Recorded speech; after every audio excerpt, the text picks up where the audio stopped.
مرحبا بكم مشاهدينا الكرام في هذه النشرة الجوية المفصلة الخاصة بأحوال الطقس في الجزائر. من المتوقع هطول أمطار محتملة على الولايات الوسطى والشمالية الغربية للبلاد خلال هذا الأسبوع. كما تشاهدون هناك أمطار ضعيفة ومتفرقة على الولايات الشرقية الجزائرية، وأجواء مستقرة في جنوب الواحات وجنوب الصحراء.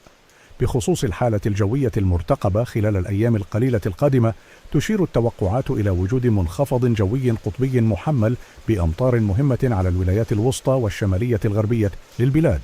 نحن في متابعة مستمرة لرصد آخر التطورات بخصوص الحالة الجوية المرتقبة، وسنوافيكم بالتفاصيل في نشراتنا القادمة. فالمرجو من المتابعين الاشتراك بالقناة فضلا وليس أمرا ليصلكم كل جديد.